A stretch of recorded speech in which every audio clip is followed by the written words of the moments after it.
In the previous guide, we covered all of the skill XP changes made in 1.8, and in this guide, we will test the changes made to perks. There are over 20 of them, so let's dive right in. Up first, throwing level 25, Quick Draw. This perk increases the draw speed of throwing weapons by 20%. In previous testing, this perk would increase the speed at which the aiming reticle would focus in, but now it accurately decreases the time it takes to pull a javelin out of the pack. I'm not sure where Tailworlds starts and stops the draw animation, but I measured from the javelin popping in for the first throw and to the fifth, and it was about 8% faster. It's not 20%, but that could be due to where I took my measurements. Now we test throwing level 175, throwing competition. Previously, this perk would give an upgrade discount to all troop types, including cavalry. After the update, the discount now only applies to melee foot troops. Also note, this test was done with a Sturgian character, and the discount does stack with the culture bonus, making infantry extremely cheap to upgrade. The first riding perk we retested was level 25 full speed. With this perk, our mounts should do 20% more damage when crashing into a foot troop. In testing, we compared 3 scenarios: full speed hit, medium speed, and secondary hit. Without the perk, we saw 17, 13, and 7 damage respectively, and with the perk, these numbers increased to 22, 19, and 8. It seems the bonus damage is now working properly. They also fixed the level 275 riding perk, the Way of the Saddle, which increases the charge damage and maneuver of our mount. I wasn't able to measure a difference in the spin test, although at level 330, riding maneuver is quite high and may not be noticeable. Charge damage is a whole different story. Without the perk, our top speed hit caused 42 damage, and at low speed, 12. With the perk, a full speed hit does 60 damage, and a low speed hit, 23. Here is a short compilation of looters getting stomped to death. Feels good. In the athletics perk, level 150, A Good Day's Rest saw some love. Taking the perk will now grant more health for both our main character and our injured troops. It seems to base the 10% bonus off of the base healing rate and the settlement bonus, but not the surgeon's medicine bonus. I also tested the 10 XP per day from waiting, and it does seem to be working as described.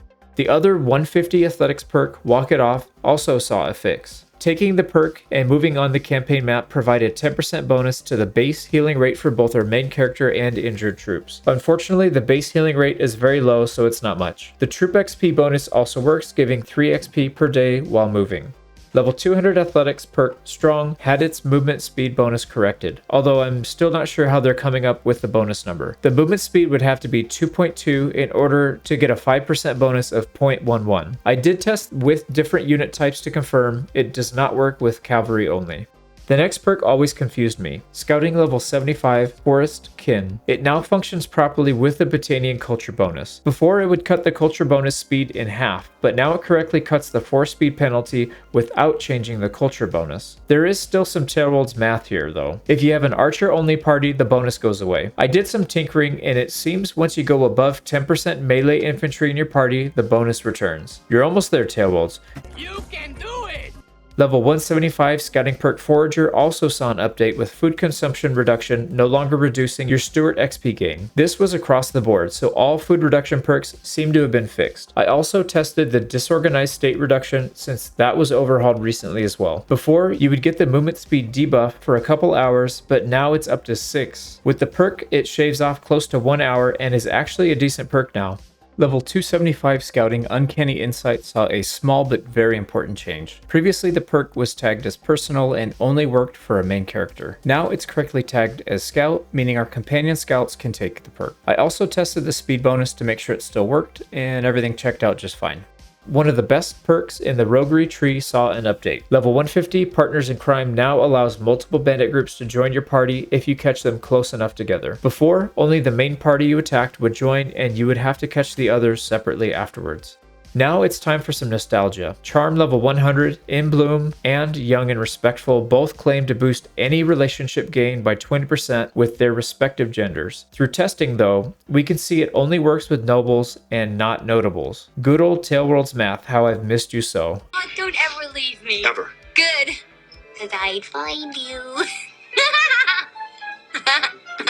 I was a bit sad at the next perk test. Level 275 Leadership perk Ultimate Leader used to give larger party size for all parties in a clan, but now it only works for a single party if the party leader has the perk. No more 1200 unit armies within a single clan, I guess.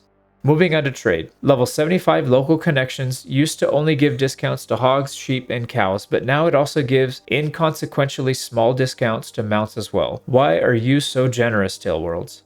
Level 225 trade perk Self-Made Man was fixed. Now we can enjoy the 50% discount for both buying and selling in the barter screen. Bartering with other nobles is roughly 1000% more expensive, so even with the discount, you're still drastically overpaying. Yay. I forgot to mention earlier, there are 2 perks with the same name. Medicine 50 is also called Walk It Off, so I tested that as well. The first part works as intended, adding healing rate while moving. The second perk restores 10 HP after offensive battles, but instead of a flat 10, it actually adds 13 in our test. I won't tell if you don't. Level 100 Medicine Good Lodging also got a fix, which now correctly gives a healing bonus while resting in settlements. Again, it's taking the base and settlement healing rate, then adding 20%, so not too bad at all.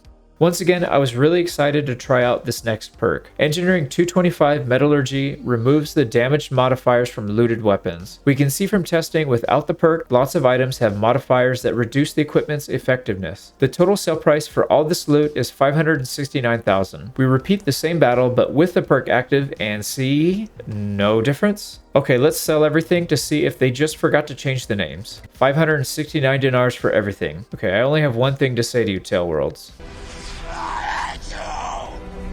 Joking aside, I really do hope they fix this one day because it seems like a cool perk. I wanted to end this video on a good note, so let's cut to a bonus. When you think of roguery, bandits, thieves, and raiders come to mind, but not all rogues are so obvious. I present the Rogue Vassal. In order for this strategy to work, we have to become the vassal of a kingdom we wish to undermine, farm up a few thousand influence, and stock up on food. Once these conditions are met, we call in all available parties into our army. Oftentimes, there will be some parties that cannot join immediately, but with a little patience, we can call them in soon. Now we move into the countryside and wait. Yep, we're literally doing nothing for a week or 2. Be sure to check the army tab to see if other parties are able to join us and top off the army conformity before it reaches 0. Within a few days, our first customers has come. The Empire has begun sieging down Remtoil Castle and we sit by idly allowing it. We can handicap the kingdom by holding all of its defenders in our party while other kingdoms pick them off clean. But I'm not done yet! Now we sit back and watch our fellow vassals starve to death and lose all of their troops. Once they are sufficiently starved, we release them back into the world and without unpausing, leave the kingdom, open up the chat with the closest lord, offer them a chance to surrender or die, and of course they choose death. Because they have no troops, we instantly capture most of the enemy lords without even a battle. If we had scouting and riding 225 perks, we could hold them while we take their fiefs, or we could execute them all. The choice is yours. Don't forget to starve out that like button, and I'll catch you on the next one. You can do it! Can do it all!